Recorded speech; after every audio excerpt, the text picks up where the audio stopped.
திருப்பூர் சகோதரிகளோட நிறுவனர் ஸ்ரீ லலிதாம்பிகை ஜோதிட ஆய்வகத்தை நடத்தி கொண்டிருக்கிற நம்மளுடைய சகோதரி பிரசன்ன ஜோதிடர் ஜோதிடவாணி திருமதி ஆர் ஈஸ்வரிராஜ் அவர்கள் வந்து பேசுகிறாங்க. அவங்க பார்த்திங்கன்னா பிரசனமும் வாஸ்தும், அதாவது வாஸ்து சம்பந்தமான கேள்விகளுக்கு பிரசனம் மூலமாக எப்படி தீர்வு காணலாம் அப்படிங்கிறத மிக அழகாக சொல்ல வருகிறாங்க. வாங்க சகோதரி, வந்து பேசுங்க.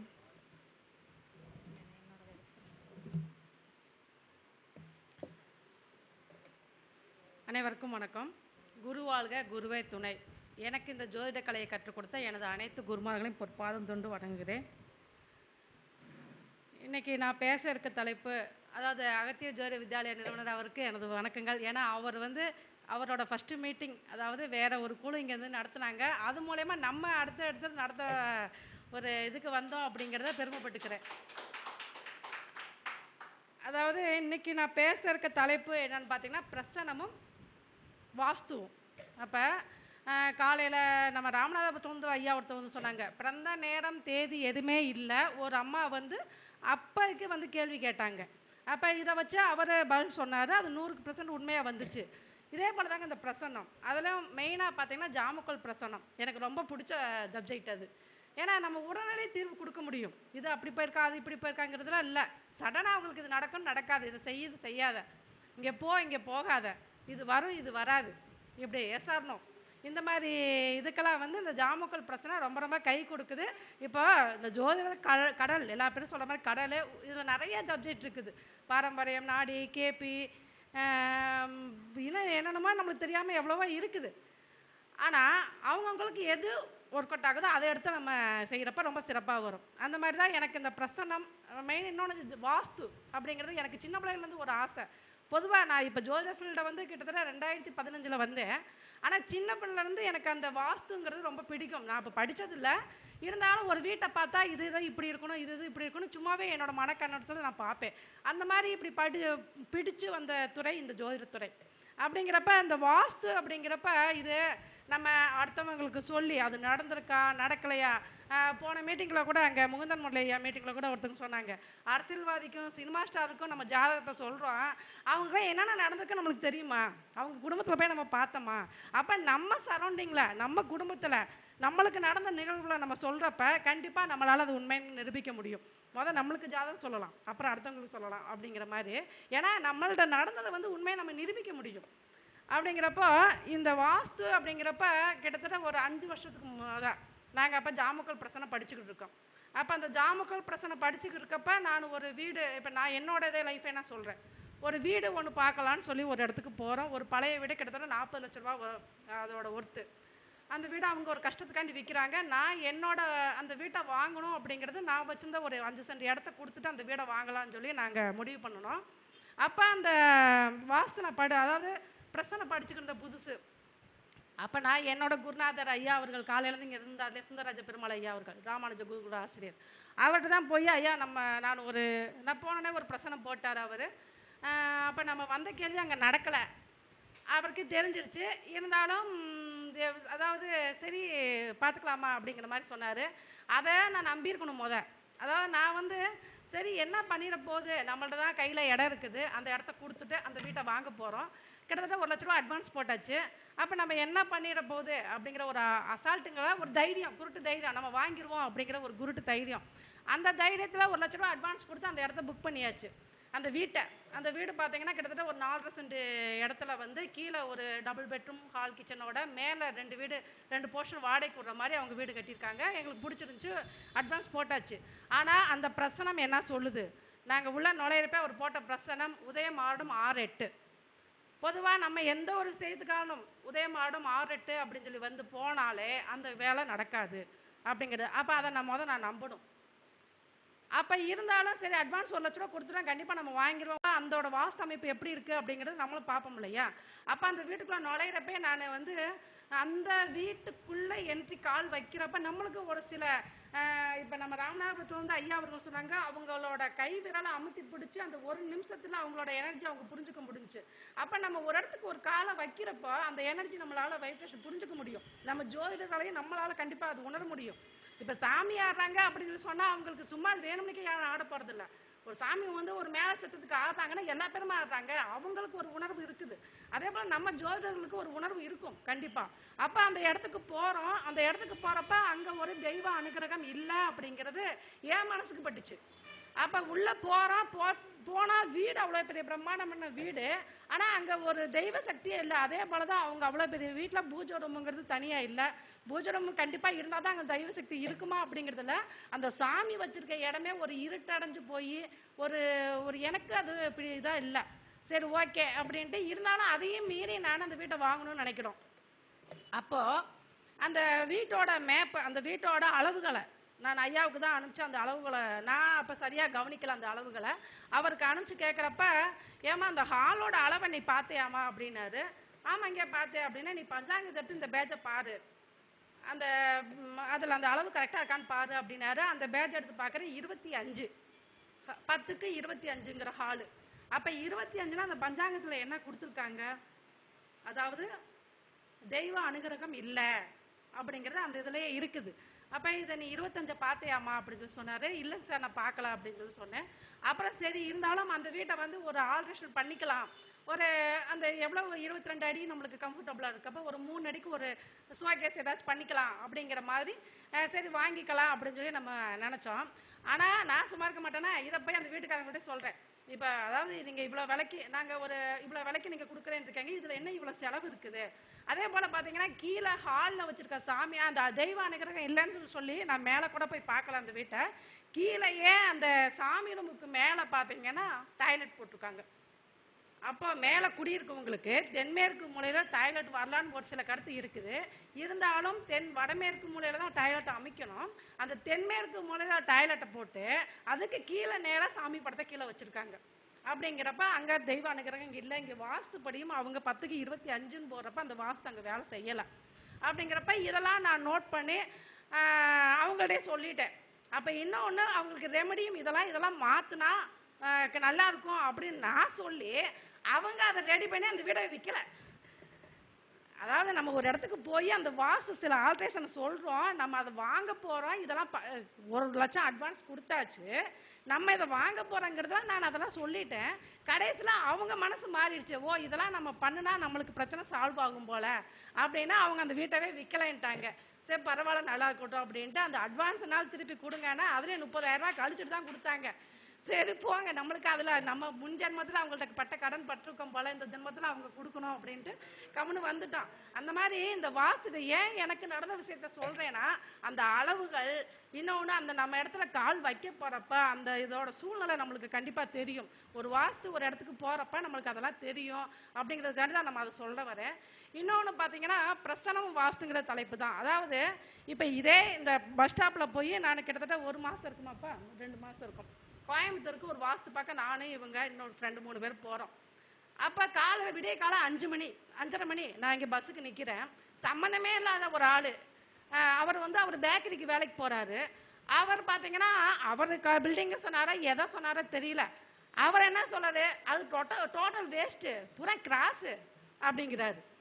அப்போ நம்ம 5:30 மணிக்கு அவர் ஏன் இந்த வார்த்தையை நம்மளும் சொல்லணும். அதாவது பிரசன்னம் அப்படிங்கிறது சகுனம் நிமித்தம், இதுதான் மெயினாக. இதை ஏன் நம்ம அது உன்னிப்பாக நான் இதை பாயிண்ட்டை சொல்கிறேன் அப்படின்னா, இப்போ ஜாமக்கோல் பிரசனம் அப்படின்னாலே முந்தி நம்ம பேசிக்கிருக்கப்ப எதுக்கு வர திசையை வச்சோ சகுனம் நிமித்தம் வச்சோ தான் நம்ம பலன் சொல்லியிருக்காங்க. அதை காலப்போக்கில் 8 திசைகளாக மாற்றி அந்த ஜாமுக்கோல்ல 8 கிரகங்களாக வடிவமைச்சு நம்மளுக்கு கொடுத்துருக்காங்க. அப்போ இந்த சகுனா நிமித்தம் அப்படிங்கிறதெல்லாம் அங்கே வேலை செய்யுது. அப்போ நான் இங்கேயே எனக்கு ஒரு பாயிண்ட் வந்துருச்சு. அப்போ நம்ம போய் பார்க்க போகிற வீடு வாஸ்து இல்லை, அதாவது கிராஸு அப்படின்னு நம்மளுக்கு இங்கே இண்டிகேட் பண்ணுது. ஓ சரி, இதை நம்ம போய் அங்கே செக் பண்ணி பார்க்கணும் அது உண்மையா பொய்யா அப்படின்னு. ஏதோ சம்மந்தமே இல்லாத நம்பரை நம்மள்ட்ட வந்து ஏன் இதை பேசணும் விடிய காலம் 5 மணிக்கு. அப்புறம் நாங்கள் அந்த இடத்துக்கு போகிறோம், கோயம்புத்தூர் தான். அந்த இடத்துக்கு போகிறப்ப நேரம் அந்த பஸ் ஸ்டாப்பில் இறங்காமல் சுற்றுறோம் கோயம்புத்தூரே. அப்போது அது அங்கே என்ன ஒரு இண்டிகேட் பண்ணுது, அந்த வீட்டில் தடம் பிரச்சனை உண்டு இல்லையாப்பா, தடம் பிரச்சனை உண்டு. அப்போ அதையே இதை கூட நான் இப்போ தான் சொல்கிறேன் கவிதாட்ட. இதை நான் நேற்று நோட்ஸ் எடுக்கிறப்ப தான் இதெல்லாம் நடந்ததுனால தான் இதெல்லாம் நடக்குது அப்படிங்கிற மாதிரி. அப்போ அந்த வீட்டில் தடம் பிரச்சனை உண்டு. ஏன்னா நாங்கள் சரவணம்பட்டி மெயினாக இடத்த சொல்லலை, ஒரு ஏரியாவில் இறங்க போகிறோம்.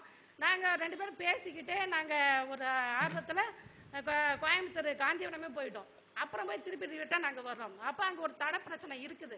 அப்படிங்கிறப்ப அந்த வீட்டுக்கு உள்ளே நுழைஞ்சோன்னே இந்த வழி வந்து யார் யூஸ் பண்ணுறாங்க அப்படின்னு கேட்டேன். அதே போல் தான் அவங்க வீட்டில், அதாவது அவங்க அக்கா தங்கச்சி 2 பேர் வீடு தெற்க பார்த்த சைட்டு.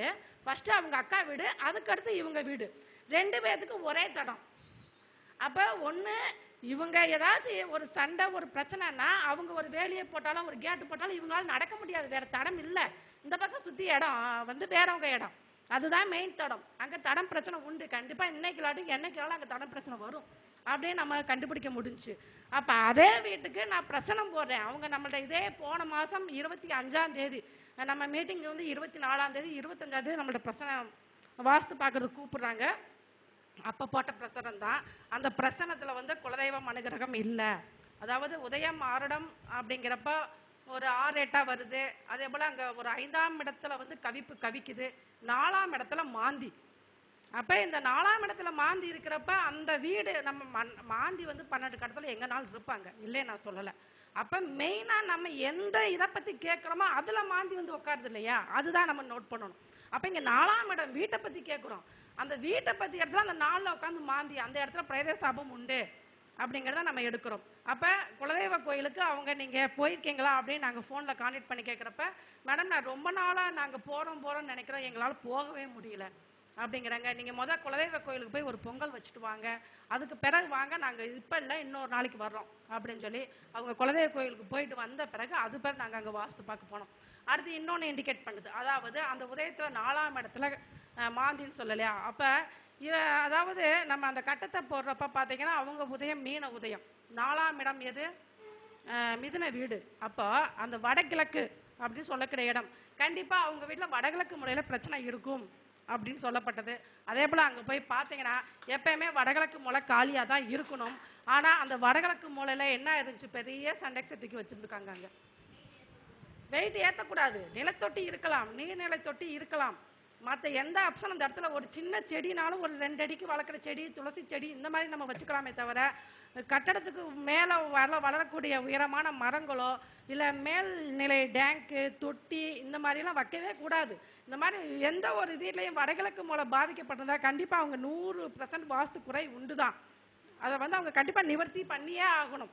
அதே போல் அங்கே நம்ம அந்த வடகிழக்கு மூலையில் பிரச்சனை இருக்குன்னு நினச்சிட்டே தான் போனோம். அதே போல் அங்கே வடகிழக்கு மூலை பாதிக்கப்படுது. நம்ம இங்கே ஆஃபீஸில் உட்காந்து அங்கே இருக்க வீட்டுக்கு நம்ம எப்படி அதெல்லாம் கண்டுபிடிக்க முடிஞ்சுது? சகுனம், நிமித்தம், பிரசன்னம் இதெல்லாம் ஒன்றோட ஒன்று மிங்கிள் ஆகும். எந்த ஒரு ஜோதிடமும் எல்லாமே ஒவ்வொரு வழியில் ஒவ்வொரு பாயிண்ட் கொடுக்கும். நம்ம எல்லாத்தையும் பழகணும். அப்படிங்கிறப்ப ஏதாவது ஒன்று நம்மளுக்கு வந்து ஒரு உதவி பண்ணும் அப்படிங்கிறது தான். அப்போ அந்த வாஸ்து அந்த வீட்டில் போய் நாங்கள் இதெல்லாம் பார்த்தோம், இதெல்லாம் கண்டுபிடிச்சோம். அவங்களுக்கு இதெல்லாம் நிவர்த்தி. அவங்க வீடு கிராஸ் தான், வடகிழக்கு இழுத்துருக்கு. வடகிழக்கு இழுத்துருந்தா நல்லா அதிர்ஷ்டம்னு சொல்லுவாங்க.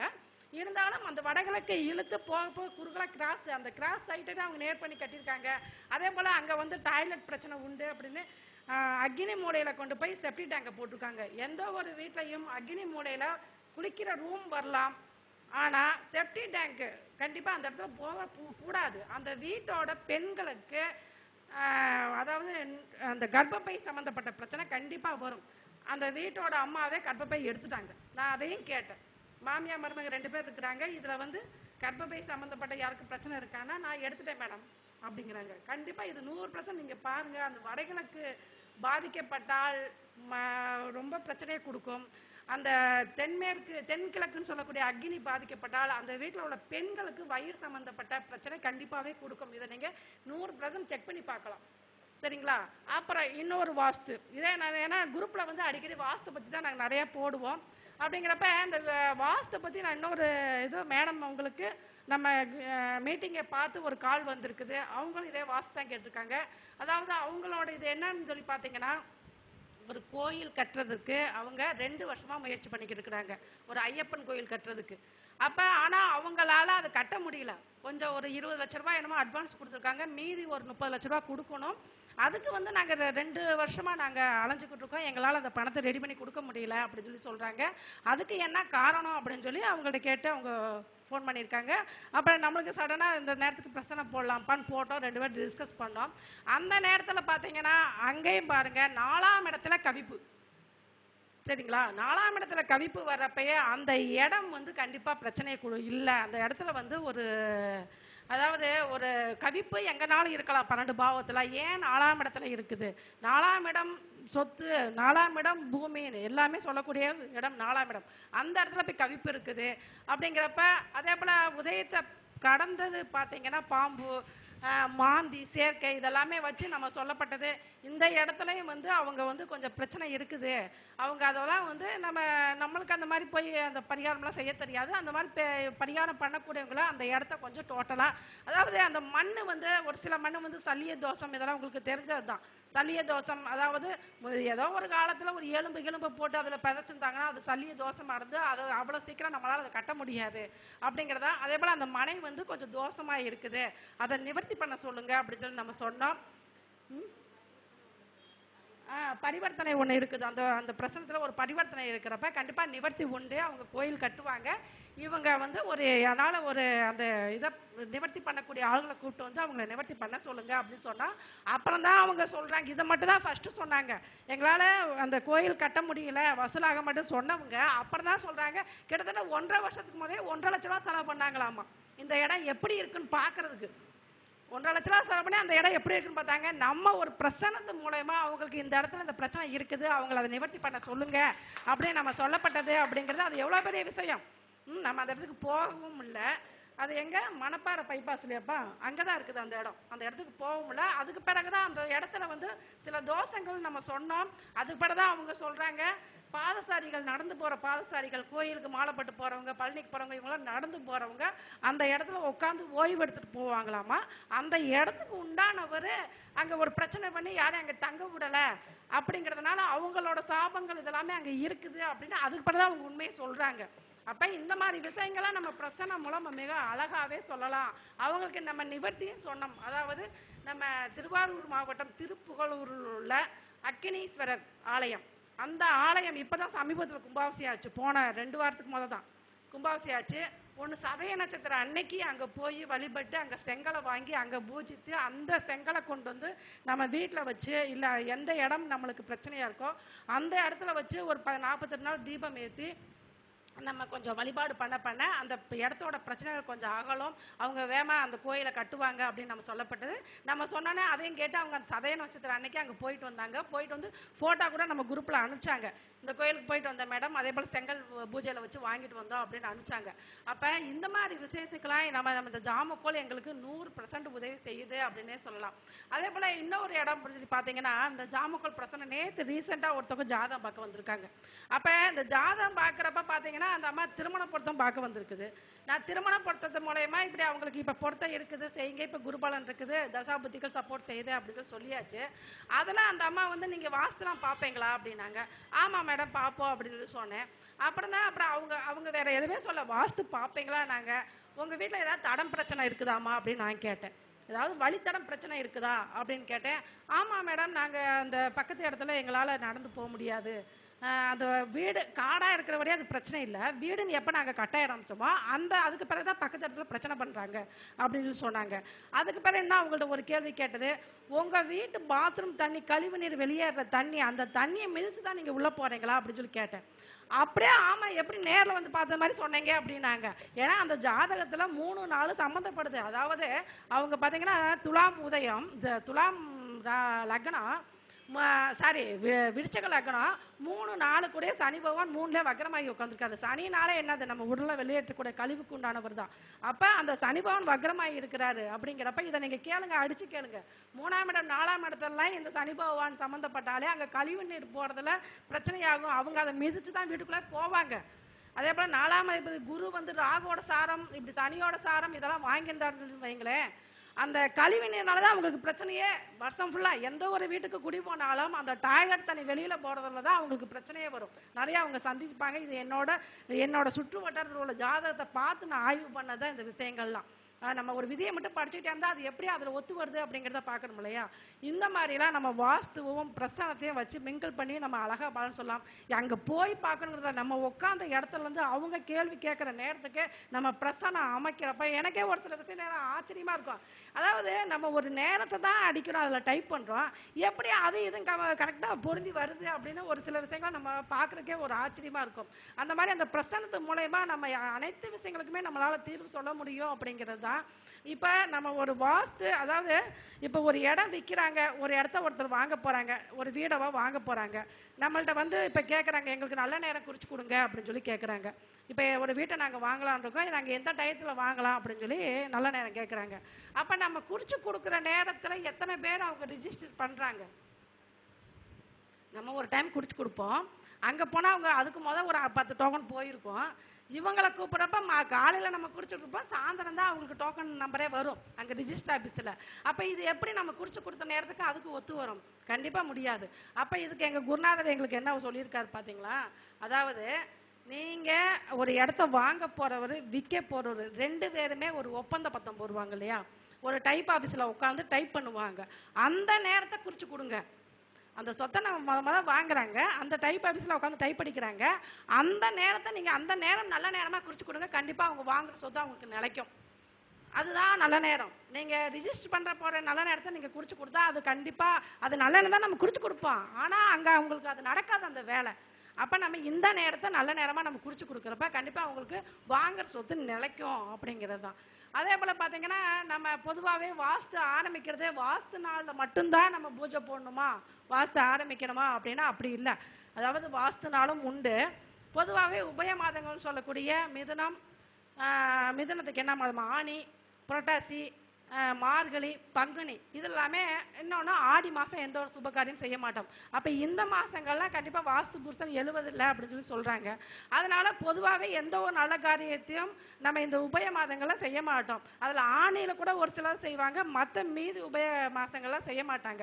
அப்படிங்கிறப்ப நம்ம ஒரு வாஸ்து பூஜை போடுறப்ப அந்த வாஸ்து நாள் மட்டும்தான் வேணும்னா அப்படி இல்லை.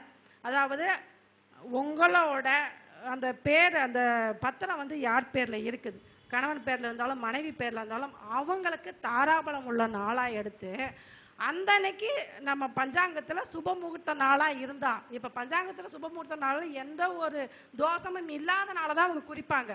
அப்போ அந்த நாளாக இருந்தாலும் அதில் உங்களுக்கு தாராபலம் உள்ள நாளாக இருந்தால் கண்டிப்பாக நீங்கள் அன்றைக்கி வாஸ்து பூஜை போட்டு தொடங்கலாம். இப்போ வாஸ்து பூஜை போட்டவங்க அத்தனை பேரும் வீட்டை விற்காமல் இருக்காங்களா? எத்தனை பேர் லோன் கட்ட முடியாமல் எத்தனை பேர் இருக்காங்க? அப்போ நீங்கள் உங்களை வாஸ்து பூஜைக்காண்டி நீங்கள் வாஸ்து நாளுக்காண்டி வெயிட் பண்ண வேண்டாம். உங்களோட தாராபலன் உள்ள நாளும் நல்ல சுபமுகூர்த்த நாளாக இருந்தால் நீங்கள் கண்டிப்பாக வாஸ்து பூஜை போடலாம். அப்படிங்கிறதா மெயினாக சனிக்கிழமை செவ்வாய்க்கிழமை நம்ம போட மாட்டோம், ஆரம்பிக்க மாட்டோம் எந்த ஒரு காரியத்தையும். அப்படிங்கிறப்ப திங்கள், புதன், வியாழன், வெள்ளி இந்த மாதிரி நாட்கள் வந்து ரொம்ப ரொம்ப உத்தமமான நாட்கள். ஞாயிறு வந்து ஒரு சில இதுக்கு விதிவிலக்கு அப்படிங்கிற மாதிரி சொல்கிறாங்க. அதே போல் லக்னங்கள், அதாவது நம்ம சொல்லுவோம், அதாவது சரம், ஸ்திரம், உபயம் அப்படிங்கிறது. அப்போ இந்த ஸ்திர லக்னத்தில் எந்த ஒரு காரியமும் செய்கிறப்ப அது நிலைச்சு நிற்கும் அப்படிங்கிறது தான். இப்போ ஸ்திர லக்னம், ஸ்திர மாதங்கள், இதை நீங்கள் மாதங்களாக, அதாவது 12 கட்டத்தை தான் 12 மாதங்களாக நம்மளுக்கு தமிழ் மாதங்களாக கொடுத்துருக்காங்க. அப்போ ஸ்திர மாதங்கள்லாம் என்னென்ன உங்களுக்கே தெரியும். அதாவது வைகாசி, அதுக்கு அடுத்து ஆவணி, ஆவணிக்கு அடுத்து கார்த்திகை, கார்த்திகைக்கு அடுத்து மாசி, இதெல்லாமே ஸ்திர மாதங்கள். இந்த ஸ்திர மாதங்களை கண்டிப்பாக நீங்கள் ஒரு வீட்டு பூஜை போட்டு நீங்கள் ஆரம்பிக்கிறப்ப அது நிலையான ஒரு வீடாக உங்களுக்கு கொடுக்கும். அந்த வீட்டு வேலையும் நல்லா நடக்கும் அப்படிங்கிறது தான். அதே போல் பார்த்தீங்கன்னா உபய மாதங்களை பொதுவாக செய்ய மாட்டாங்க. இந்த சர மாதங்கள்னு சொல்லக்கூடிய இதை வந்து ஒரு ஆப்ஷனாக எடுத்துக்கலாம். ஸ்திர மாதங்கள் கிடைக்கல அப்படின்னா நீங்கள் சர மாதங்களை ஒரு ஆப்ஷனாக எடுத்து நீங்கள் செய்கிறப்ப அது உங்களுக்கு சக்ஸஸை கொடுக்கும் அப்படிங்கிறது தான். அதே போல் பார்த்தீங்கன்னா இந்த வீடு அப்படிங்கிறது, எந்த ஒரு வீடுமே நான் சொல்லக்கூடிய முதல் ஒரு பாயிண்ட் என்னன்னா, அதாவது திசைகள் 4 தான். நம்மளுக்கு தெரியும் 8 திசைகள்னு. பொதுவான மக்களுக்கு என்ன தெரியும்? 4 திசை, கிழக்கு, மேற்கு, வடக்கு, தெற்கு அப்படிங்கிறதா. ஆனால் நம்ம ஜோதிடத்தில் தான் தெரியும் வடகிழக்கு, தென்கிழக்கு, தென்மேற்கு, வடமேற்கு அப்படிங்கிறத நம்ம 8 தான் பாகமாக பிரிப்போம். அப்படிங்கிறப்ப எந்த அந்த 4 மூலை காரணம்னு சொல்லக்கூடிய இடங்கள் எப்பயுமே அதுக்கு உண்டான இடத்த அமைக்கிறப்ப நம்மளுக்கு கண்டிப்பாக அந்த வாஸ்து, ஒரு சின்ன வீடாக இருக்கட்டும், ஒரு ஒரு ஒரு சென்டில் வீடு கட்டினாலும் அந்தந்த அக்னியில் அடுப்பு, தென்மேற்கில் கணவன் மனைவி படுக்கும் படுக்கை அறை, வடமேற்கில் பாத்ரூம், டாய்லெட்டு, அந்த வடகிழக்கில் ஒரு கீழ்நிலை தொட்டி, இதெல்லாம் இது போதும். நீங்கள் மற்ற வாசலாம் பெருசாக பார்த்து நீங்கள் ஒன்றும் ரொம்ப இது பண்ண வேணாம். அளவுகள் சரியாக இருக்கணும். மற்ற திசைகளுக்கு இந்த மாதிரி விஷயங்களை நீங்கள் அக்யூரேட்டாக வைங்க. மற்ற எந்த உங்களுக்கு பிரச்சனையும் அந்த வீட்டில் வராது அப்படிங்கிறது தான். அதே போல் இந்த வாஸ்தும் பிரசனம் வச்சு நீங்கள் எங்கே இருந்தாலும் உங்கள் கேள்விக்கு உங்கள் வீட்டில் இந்த மாதிரி பிரச்சனைகள்லாம் இருக்கும் அப்படின்னா நம்மளால் எளிதாக கண்டுபிடிக்க முடியும் அப்படிங்கிறதுனால தான். இனி அடுத்து நம்ம சகோதரி வேறு பேச இருக்காங்க. அதனால் என்னோட உரையை நான் முடிச்சுக்கிறேன். காலையிலேருந்து நம்மளோட அழைப்புக்கு நேரில் போய் நம்ம யாரையும் கூப்பிடல, ஃபோன் மூலியமாக தான் கூப்பிட்டோம். அதாவது லேடிஸ் வச்சு நடத்துகிறாங்க, என்னதான் இருக்குது நம்ம போய் பார்க்கலாம், நம்ம போய் சப்போர்ட் பண்ணலாம் அப்படின்னு பெரிய பெரிய ஆள்கள்லாம் நம்மளுக்கு நம்ம சிறப்பாக நடத்தி கொடுத்தாங்க. உங்களோட அனைவருக்கும் எங்களது வணக்கங்களை தெரிவித்துக் கொள்கிறோம். அதே போல் நம்மளை அழகாக வீடியோ ரெக்கார்ட் பண்ணி அழகாக இந்த இதை யூடியூப் ஃபுல்லாக நம்மளெல்லாம் பார்க்க வைக்கிற நம்ம யூடியூப் சேனல் ஐயா அகத்தியர் ஜோதி வித்யாலய நிறுவனர் அவருக்கும் பாலசுப்ரமணியம் அவர்களுக்கும் எங்களது நன்றியை தெரிவித்துக் கொள்கிறோம். அனைவருக்கும் நன்றி. இதுவரை காலையிலேருந்து எங்களோட ஸ்பீச்சை கேட்ட அவர்லாம் பள்ளி ஆசிரியர், காலையிலேருந்து வந்து உட்காந்து பேசி நம்ம பேசலாம் கேட்டுக்கு இருக்கிறாரு. அப்படிங்கிறப்போ ஒரு நாள் ஃபுல்லாக நேரங்கிறது ரொம்ப ரொம்ப முக்கியம். அப்போ நம்மளோட இதுக்கு அவங்க சப்போர்ட் செய்வது ரொம்ப பெரியது. உங்கள் அனைவருக்கும் எனது நன்றிகளை சொல்லி நான் விடைபெறுகிறேன். நன்றி. என்னோட பெயர் ஸ்ரீ ஆர் ஈஸ்வரிராஜ், ஸ்ரீ லலிதாம்பிகை ஜோதிட ஆய்வகம். என்னோட நம்பர் 9994031853. இந்த நம்பருக்கு நீங்கள் வாஸ்து மற்றும் ஜாமக்கல் பிரசனம் மற்றும் ஜோதிடம், கைரேகை, எண் கணிதம் இப்படி எதனாலும் நீங்கள் என்னை கான்டாக்ட் பண்ணலாம். நன்றிகள்.